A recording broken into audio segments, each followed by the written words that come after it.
Hi friends, and welcome back to another Legion Tower Defense 2 video. This is part of a video series where I get the top game with every tier 1 unit and become the best tier 1 player of all time. Today we're going over how I got the top game with Seedling. The plan is simple, go Fiesta and pick a tier 1 that I haven't completed yet. I also grab a friend so I don't int a random person on the ladder, as I will be throwing my ally under the bus by pushing way too hard and income sending every wave. Really, they are the MVPs of this challenge. If you have ever played Seedling, you know how strong it is early game. I had a bad feeling that I would either build too many Seedlings and just full hold, or build not enough and leak everything with very low health. To try to combat this, I decided a Harpy would be excellent. It has good single target damage and is pretty cheap to upgrade into a Sky Queen whenever I need it. Wave 1 starts and I do get the Snail. I'm only 10 under value, but I hoped that I would do a small leak. Turns out though that Seedlings are way too strong and I just hold. But this is a pretty good example of what I was trying to do. Have all the Seedlings die with a lot of units very low health, and hope the Harpy takes out a couple before she dies. Wave 2, and all I do is add a couple more Seedlings. I didn't know if I'd get a Snail because honestly, who FS is like this? I did end up getting the Snail, and it was working perfectly. The Seedlings all died, but left the wave with very low health for my Harpy to clean up a couple before dying, giving me a pro Fiesta. Wave 3, I added another Harpy and 2 Seedlings.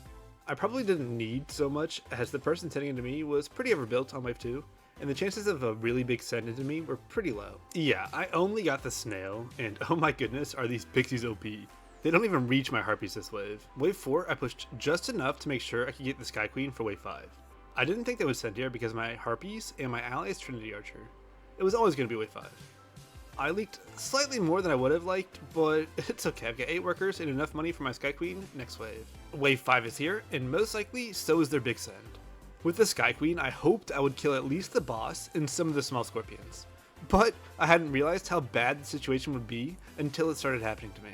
I get the Hermit, which completely negates my Seedlings, which does suck, but look at the wave. The AoE on the small scorpions makes my Sky Queen focus everything but the boss, and I leaked quite a lot. But at the same time, I was also being a pretty good teammate. My ally didn't kill one of his Chlor Pixies, and my leak did cause it to die. You're welcome, friend. It's wave 6, and because of the long wave, I had enough Mythium for imps on income.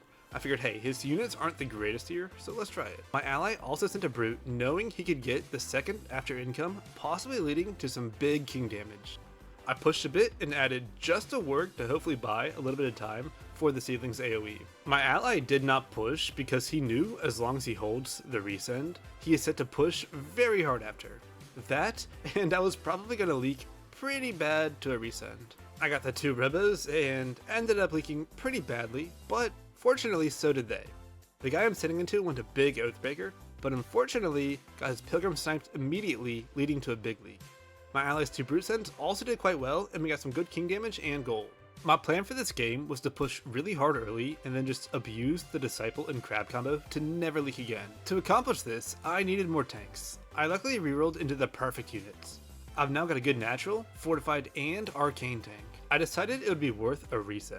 Most of his units are natural or fortified and doesn't really have good damage besides the Oathbreaker, which can be tricky to use. For me, I just added a Sand Badger and hoped that with the Sky Queen I would either hold or get a Pro Fiesta. I got reset a small amount, and it was 2 Ribas, making the Badger a very good choice. I checked to see how my Send was doing, and my opponent actually found a Sand Badger as well. He had a really good split with all of his units, and I didn't leak him. In fact, nobody leaked, not me, my ally, or either enemy. Pretty boring outcome to be honest.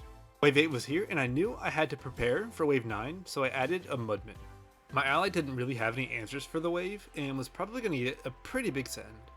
Yep, no send into my ally, meaning it should be a big wave 9. I probably at this point should have been going for some regens for the king, but we did have the funny number.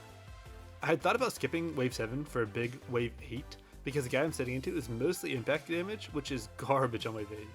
My income Fiend Send alone ended up being a 75% leak. It's wave 9, and most likely my ally is getting a big send. Knowing this, I didn't push after the 40 send on 8, and just went for a bit of an overbuild. Since I was going to overbuild anyway, I figured I might as well start my Crab and Disciple circle. Yep, here comes the big send into my ally, and he actually didn't do too bad for his leak. And I only got an income send, so I end up full holding and full covering anything he did leak. We decided to do a full send on wave 10. Sure, my guy had the chance to go for the Fatalizer, but Tia was looking just so weak here, and we thought we can get some extra king damage. I pushed pretty hard for the send and only added a disciple. Unfortunately, the guy I'm sending into did go for the full fatalizer, but guess what? Teal was also hiding berserkers and dropped 2. We had been bamboozled and did not leak them even a little bit. This is extra bad because Creditor was in the game. Sending big on wave 10 with cred in the game is kind of a big gamble.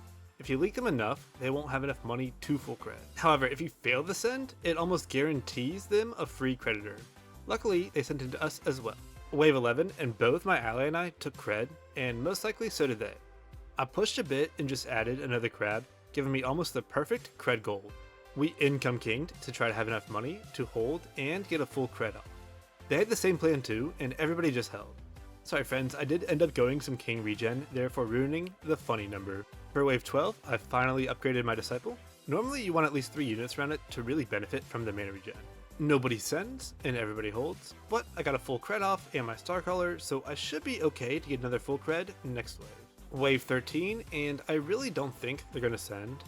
Everybody has been creditoring, which means nobody leaks, leading to short waves and lower workers, as they must save 180 gold, or 3 workers worth, in order to get the bonus gold from cred. Basically, nobody has the mythium to really send here, even if they wanted to. Knowing this, I went for the iron scales to try to hold either a 14 or 15 send. For wave 14, I called for an income king send. I had a lot of money in crabs, which aren't the greatest in wave 14, but felt like even if they skipped, I would have so much money that I could easily hold the wave 15. Basically, I felt like if they had sent us here and leaked us pretty big, we would be in some danger. They did real send it into me and an income king into my ally. Sometimes this is the play, as you don't have enough mythium to leak your guy, so you might as well try to get some king ups in. Thankfully, I sniped the ogre pretty fast and ended up just full holding, basically guaranteeing us the win. Not only that, but the guy sending into me was leaking to income sends. Wave 15, and I pushed a bit and dropped an alpha to help me on a possible wave 16 send, which is my worst wave. Nobody sends here, and now we need to think of a good way to send them. Right now it's looking like wave 17.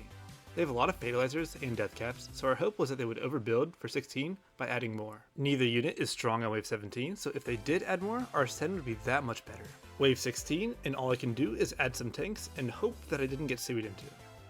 Nobody sends except for a couple of king ups into my ally, and everybody holds, which means they probably did not sui into me. It's finally wave 17, and we have to assume everybody is sending here. I decided to go with some ogre spam. Yellow's only real option was to add a bunch of final form mythbreakers or hardened golems, and the ogre was a good send into either. For me, I upgraded and hardened my own golem and finished upgrading my crab warlocks. Everybody sends as big as they can, but unfortunately I am just too strong. Or, well, the crabs are too strong. Both enemies leak pretty heavily, and so does my ally. I was going to eventually hold, probably, which would put me on top of the power score, giving me the top game if we won here. We did end up one-shotting their king, but I kind of wanted to see how well I would cover with the crabs. But that's it for me, friends. I hope you enjoyed another top game with a tier 1 video. And check this out, we beat 2 2600 players. Not too shabby if you ask me. And I'll see you guys next week with another top game with tier 1 video.